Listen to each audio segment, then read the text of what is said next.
Hey guys, welcome back to my channel, or if you're new then welcome to my channel. I'm Titch92. Thank you so much for joining me today, and don't forget to hit that subscribe button if you have been liking my content so far. Quickly, I'd like to apologise. Obviously this video is late. It was supposed to be for Spooky Sundays, but most of my videos have been late because I'm still trying to catch up. And this has been put back because of the other video that I decided to re-record and re-edit.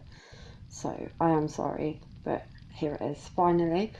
So for Spooky Sundays this week, I have for you 5 scary stories from the web that I scoured long and hard for, and I'm hoping that some of these you might not have heard of, but we'll see. So number 1 is called A Little Boy Sees the Light. My wife's mother passed away in 2003 from cancer. After the funeral, family and friends gathered at her house for a final celebration of her life. The gathering went late into the evening. My son, 3 at the time, needed to go to bed at that point. I walked with him up the stairs to where he would sleep. The room that my mother-in-law passed away in was upstairs and straight down the hallway as you reach the top of the landing. My son and I walked upstairs together, with me holding his hand. As we nearly reached the top of the stairs, my son stopped and wouldn't move. At that point, which he could just see down the hallway, he was staring straight down the hall. I looked at him, then down the hall, to an open doorway, to a completely dark bedroom. He just stared and would not move any further. I asked him, "Buddy, you okay?" His response was, "Daddy, the light scares me." I looked again down the hallway where he was staring into darkness. "Buddy, you see a light?" "Yes, Daddy, it scares me." I promptly picked him up and went back downstairs. To this day, the hairs still stand on the back of my neck when I think of it. Story number 2, An Impossible Voicemail. I'll try to get through this without breaking down. It's still kind of chilling to think about. Around the time I was 19, I was deployed to Iraq. My unit worked with bombs, and honestly, I didn't know I would make it home intact.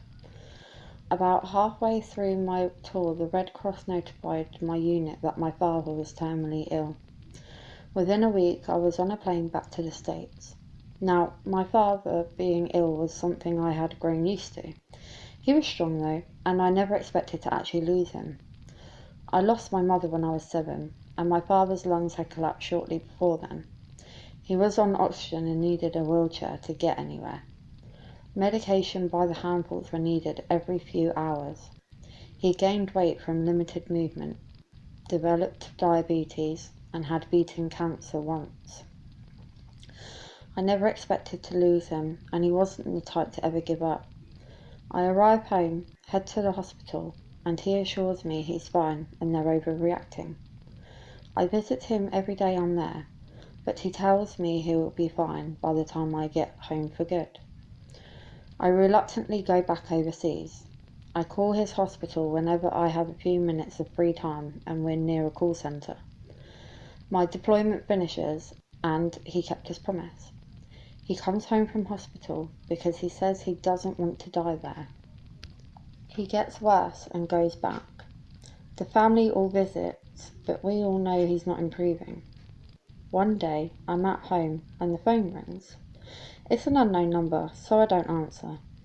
It goes straight to the answering machine, and a very raspy voice mumbles, "Call the hospital."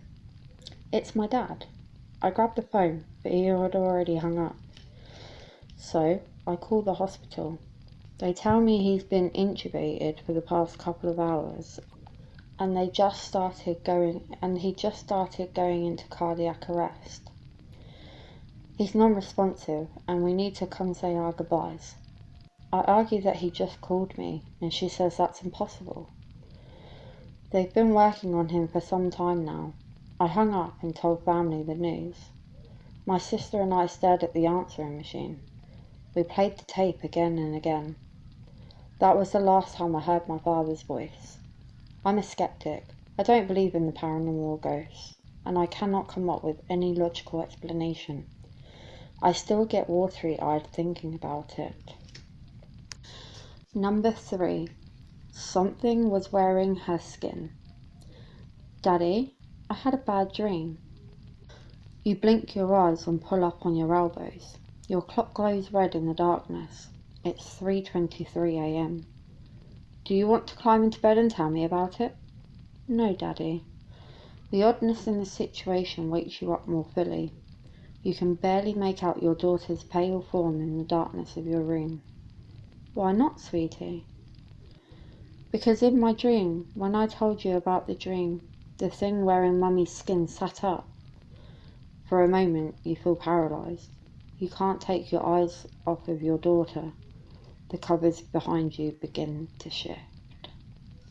Number 4. Sister gets her own phone. When my sister was young, my parents got her a personal phone, a landline, so that she could feel special. Yes, she was spoiled.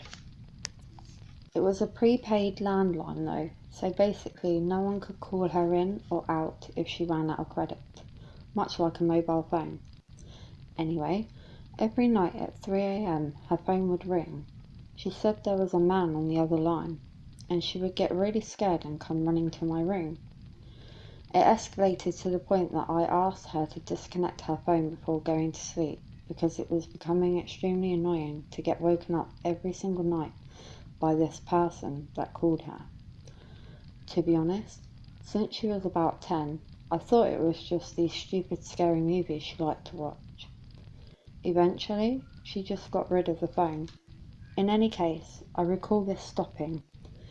A few years ago we were talking about it, and she confessed that her phone continued to ring even after she disconnected it, which is why she said she didn't want it anymore. She has no recollection of what the person on the other end was saying, or maybe she's blocked it out. Number 5. A man watching through the window. When I was growing up, one of my best friends told me a very creepy situation involving him, his younger brother, and a man at the window. When my friend and his little brother were younger, they shared a bedroom. They're some years apart, but his younger brother was born with a multitude of difficult health issues, including multiple sclerosis, and he's confined to a wheelchair and cannot care for himself. So, to keep an eye on him overnight when his parents couldn't, they shared a bedroom.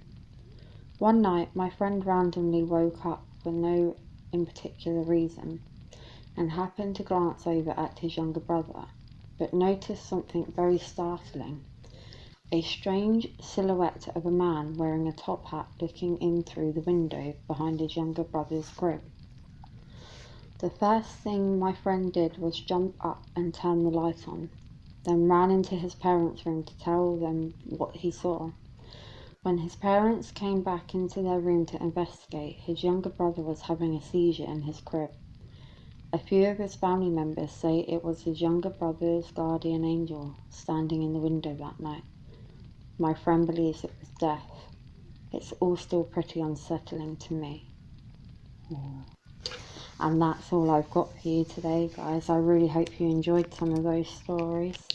Don't forget to like this video and subscribe. Let me know if you want more of these spooky stories, because I've found tons more that I can do. And as always, I'm sending all my love and positivity your way. Until next time, bye.